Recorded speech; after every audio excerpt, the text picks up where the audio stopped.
नमस्कार दोस्तों। एक बार माता लक्ष्मी भगवान विष्णु से मिलने के लिए जाती है और कहने लगती है, प्रभु, जब मैं आपसे मिलने के लिए आ रही थी तो मेरी नजर मृत्यु लोक पर पड़ी। वहां पर मैंने देखा 3 स्त्रियां जो आपस में सहेली थीं, उनमें से 2 स्त्रियां विधवा होकर के दुखी जीवन जी रही थीं, जबकि एक स्त्री सुहागन होकर के अपने पति के साथ सुखी जीवन जी रही थी। प्रभु, ये बात मेरी समझ में नहीं आ रही है, इसीलिए मेरे मन में 3 प्रश्न उठने लगे।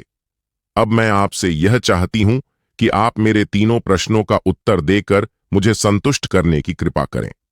दोस्तों, इस प्रकार से भगवान विष्णु माता लक्ष्मी की बात को सुनकर कि भगवान विष्णु कहते हैं, हे लक्ष्मी, तुम अपना तीनों प्रश्न मुझे बताओ। मैं तुम्हारे तीनों प्रश्नों का उत्तर देकर कि तुम्हें संतुष्ट करने का प्रयास करूंगा। अब माता लक्ष्मी कहती है, प्रभु, मेरा पहला प्रश्न है, कौन सी स्त्री समय से पहले विधवा हो जाती है? मेरा दूसरा प्रश्न है, कौन सी स्त्री को जीवन में कभी भी सुख नहीं मिलता? और मेरा तीसरा प्रश्न है, कौन सी चीज ऐसी है जो एक पत्नी अपने पति को मांगने पर भी नहीं देती? दोस्तों, इस प्रकार से माता लक्ष्मी के प्रश्न को सुनकर कि भगवान विष्णु कहने लगे, तुम जिन स्त्रियों की बात कर रही हो, उनमें से 2 स्त्रियों विधवा होकर अपना दुखी जीवन जी रही है। वहीं पर एक स्त्री सुहागन होकर के अपने पति के साथ सुखी जीवन जी रही है। तुम जानना चाहती है आखिरकार क्यों है, तो मैं तुम्हें एक छोटी सी कहानी सुनाता हूं। इस कहानी को बहुत ही ध्यान से सुनना।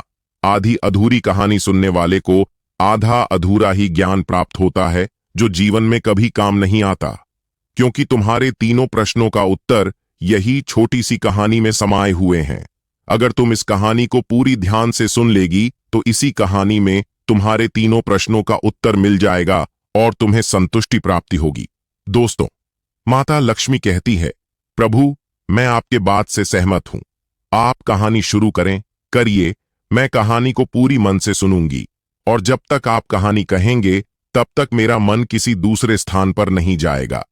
तो दोस्तों, कहानी को शुरू करने से पहले आपसे एक छोटी सी रिक्वेस्ट है, हमारे चैनल को अंत तक जरूर सुने, क्योंकि आज की कहानी आपके लिए बहुत ही महत्वपूर्ण होने वाली है। तो चलिए आज की इस कहानी से कुछ नया सीखते हैं। भगवान विष्णु कहते हैं, हे लक्ष्मी, सबसे पहले मैं तुम्हें उस स्त्री की कहानी सुनाता हूं जो सुहागन बनकर के सुखी जीवन जी रही है। जिस सुहागन स्त्री की तुम बात कर रही हो, वह स्त्री एक राजा के नौकर की पत्नी है, और जिस नौकर की वह पत्नी है, उस नौकर को अपने पत्नी पर पूर्ण विश्वास और भरोसा है कि वह पतिव्रता है, जिसकी बातें वह अपने साथियों में बार बार करती हैं। अब देखो, एक दिन की बात है, उस राजा के नौकर ने अपने पत्नी की प्रशंसा इतनी की, यह बात धीरे धीरे फैलते हुए राजा तक पहुंच गई। फिर राजा अपने नौकर को बुलाया और नौकर से कहता है कि तुम हर किसी से कहता है कि तुम्हारी पत्नी एक पतिव्रता है। क्या वास्तव में तुम्हारा पत्नी एक पतिव्रता है? क्या आपको पूर्ण विश्वास है? इस प्रकार से राजा के बात को सुनकर कि नौकर कहने लगा, महाराज, मुझे पूरा विश्वास है कि मेरी पत्नी एक पतिव्रता नारी है। यह बात सुनकर के राजा के महामंत्री कहने लगता है, यदि मैं तुम्हारे पत्नी का पतिव्रता धर्म खंडित कर दूं तो तुझे क्या सजा मिलना चाहिए? फिर नौकर ने कहा, महामंत्री से, यदि तुम मेरे पत्नी का पतिव्रत धर्म खंडित कर देते हो तो तुम मुझे फांसी लगा देना। और राजा से भी नौकर कहता है, यदि महाराज यह मेरी पत्नी का पतिव्रत धर्म खंडित नहीं कर पाए तो इनको क्या सजा मिलना चाहिए? तो राजा ने कहा, मंत्री को भी फांसी की सजा दी जाएगी। फिर भगवान विष्णु लक्ष्मी से कहते हैं, लक्ष्मी मंत्री ने स्वीकार कर लिया, और मंत्री नौकर से पूछा, क्या वस्तु लाऊं कि जिससे तुम यह मान सके कि मैं तुम्हारे पत्नी का पतिव्रत धर्म खंडित कर दिया हूं? तो नौकर ने कहा, मंत्री, यदि तुम मेरे घर जाकर मेरे विवाह के समय एक पतका मिला था और एक कतार मिली थी, वह मेरी पत्नी ने बहुत ही संभाल कर रखी है, जो सुहाग की निशानी मानी जाती है। अगर तुम पटका और कतार लाकर मुझे दिखा देगा, तब मैं मान जाऊंगा कि तुमने मेरी पत्नी का पतिव्रत धर्म खंडित कर दिया है। मंत्री उस शर्त को स्वीकार कर लेता है और एक शहर में जाता है और एक दूती से जाकर मिलता है। वह दूती हमेशा एक दूसरे से भिड़ने का काम करती थी, और जो काम कोई नहीं कर पाता था, वह काम दूती करने में पूरी तरह से सक्षम थी। फिर इस प्रकार से मंत्री ने उस दूती को अपने स्वार्थ के लिए अपने पास बुलाया और दूती से कहा देखो, इस नाम का एक व्यक्ति है, उसे मेरी शर्त लगी है। और मंत्री ने उस शर्त के बारे में दुती से सारा कुछ बता दिया। फिर वह दुती से कहने लगा कि तुम किसी भी तरह उस स्त्री से मेरा संपर्क पर्क करवा दें। तुझे जितना धन चाहिए मैं तुम्हें उतना धन दूंगा। इस प्रकार से मंत्री की बात सुनकर कि दुती कहने लगी, भाई तुम उस स्त्री के बारे में बात मत कर। वह स्त्री पूरी तरह से पतिव्रता है, तेरी ओर देखेगी भी नहीं, तेरी शक्ल भी नहीं देखेगी, और उनके परिवार के व्यक्ति खूंखार है, तेरी खाल उतार लेंगे। तब मंत्री कहने लगा, ठीक है, यदि तुम उनसे मेरा संपर्क नहीं करवा सकती हैं तो एक काम कर दें, उसके घर जाकर पटका और कतार चुरा कर ला दें। यदि उसकी पत्नी के तांग के पास में यदि कोई चिन्ह हो तो वह चिन्ह भी देख करके मुझे बता देना, फिर मैं तुम्हें मुंह मांगा इनाम दूंगा। यह बात दती के समझ में आ गई और उसने कहा, ठीक है, मैं तुम्हारा काम अवश्य करूंगी। नौकर शहर में रहता था। दती नौकर के घर जाती है और उसकी पत्नी से जाकर के कहती है, बेटी, मैं तुम्हारे पति का बुआ हूं, मैं कई वर्षों के बाद तुम्हारे घर आई हूं। फिर उस स्त्री ने कहा, मैंने आपको पहले कभी नहीं देखा हूं, इसलिए पहचान नहीं पाई। इस प्रकार से उस द को उस नौकर की पतिव्रता स्त्री ने बहुत बड़ा सम्मान दिया, लेकिन उसे क्या पता था कि यह उसके साथ में छल करने आई है। अब भगवान विष्णु कहते हैं, लक्ष्मी इस प्रकार वह दुती उस पतिव्रता स्त्री के साथ में 2 दिन तक रुकी। जिस समय वह स्त्री स्नान करने लगी तो दुती उठकर के उस पतिव्रता के कमर रगड़ने लगी।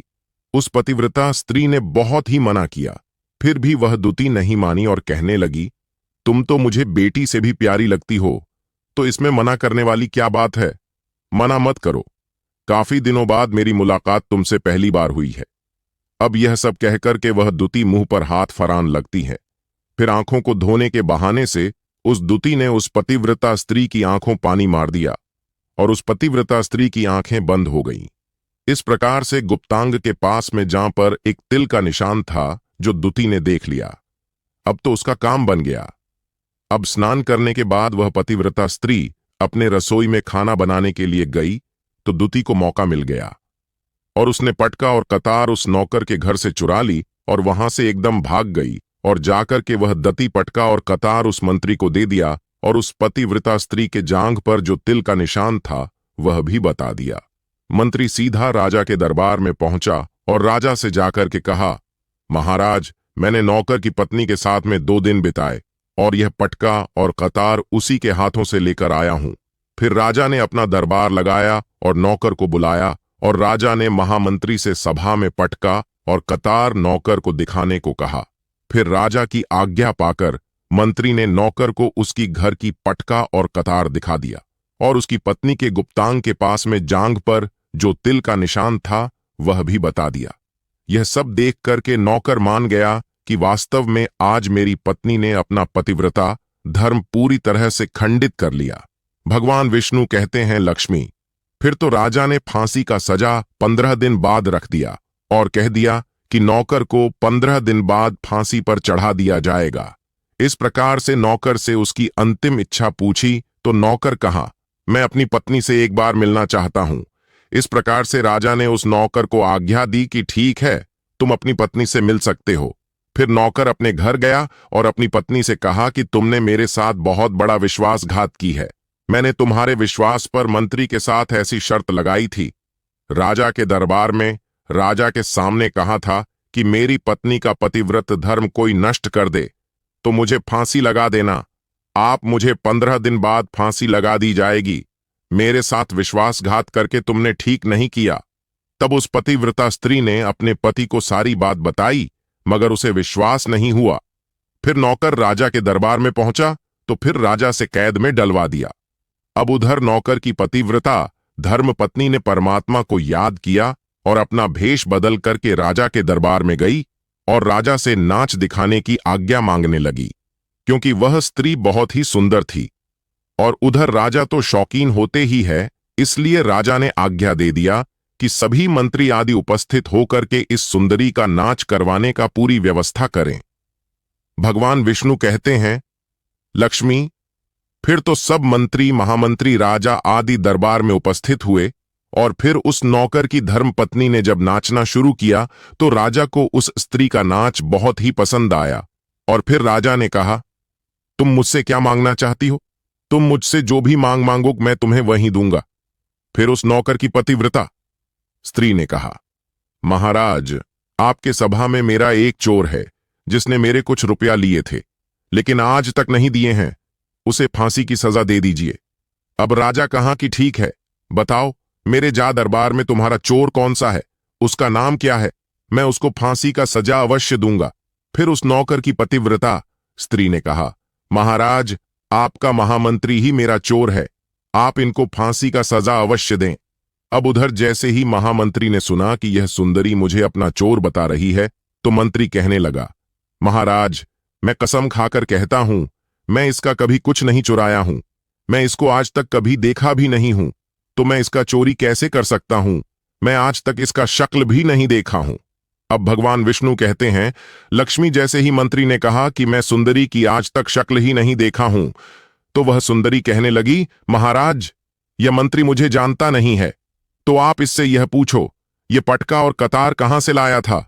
मैं उस नौकर की पत्नी हूं जो आपके यहां नौकर का काम करता है, और आप मेरे निर्दोष पति को फांसी देने वाले हैं। अब मैं आपको पूरी दस्त सुनाती हूं। यह जो आपका मंत्री है, इसने मेरे पास में अपनी एक दूती को भेज करके मेरी जांघ के तिल का पता लगाया, और उसी ने यह पटका और कतार चुरा करके इसे ला कर दिया। और आपके मंत्री के द्वारा भेजी गई दूती जब मेरे घर पर आई थी तो उसने मुझसे कहा था कि वह मेरे पति का बुआ है, और वह पहली बार आई है, इसीलिए मैं उसको पहचान नहीं सकी। और महाराज, जिस तरह से मैंने उस स्त्री को अपने यहां बहुत ही आदर सम्मान किया और अपने घर पर उसको ठहरने की व्यवस्था की, और इस प्रकार से उस नौकर की पतिव्रता स्त्री की बात को सुन करके राजा ने दूती को बुलाया। फिर उस द्विती में राजा को सारी सच्चाई बता दी, जिससे राजा ने उस नौकर को रिहा कर दिया और स्त्री को फांसी पर चढ़ा दिया। भगवान विष्णु कहते हैं, लक्ष्मी, इस प्रकार से उस नौकर की पतिव्रता स्त्री ने अंत में राजा से कहा, महाराज, मैं अपने पति से बहुत प्यार करती हूं, मैं एक चरित्रवान स्त्री हूं, कभी भी मैं अपने पति का नाम तक भी अपने मुंह से नहीं लिया हूं। भगवान विष्णु कहते हैं, लक्ष्मी, मेरी कहानी पूरी होती है। अब तुम अपने तीनों प्रश्नों का उत्तर सुनो। तुम्हारा पहला प्रश्न था, कौन सी स्त्री समय से पहले विधवा हो जाती है? जो स्त्रियां अपने पति का नाम लेती हैं वह समय से पहले विधवा हो जाती है, क्योंकि पति का नाम लेने से पति का उम्र कम हो जाती है और समय से पहले ही उसकी पति की मृत्यु हो जाती है। ऐसी स्त्रियां जो पति का नाम लेती हैं, वह स्त्री समय से पहले ही विधवा होकर के दुखी जीवन जीती है। बस यही राज की बात है कि तुम जिन 3 सहेलियों की बातें कर रही थी, उनमें से 2 स्त्री विधवा थी और एक यह नौकर की पत्नी थी, जो कि एक पतिव्रता स्त्री थी। ये पतिव्रता स्त्री कभी भी अपने पति का नाम अपने मुंह से नहीं लेती थी। उधर जो 2 स्त्री विधवा होकर अपना जीवन दुखी होकर जी रही थी, वह हमेशा अपने पति का नाम लेकर ही बुलाती थी, जिसकी वजह से उसकी पति की उम्र कम हो गई और फिर वह दोनों स्त्रियां समय से पहले ही विधवा हो गईं। इसी कारण के वजह से आज वह दुखी जीवन जी रही हैं। इसलिए स्त्रियों को कभी भी अपने पति का नाम अपने मुंह से नहीं लेना चाहिए। अब तुम्हारा दूसरा प्रश्न था, कौन सी स्त्री को अपने जीवन में कभी भी सुख नहीं मिलता है?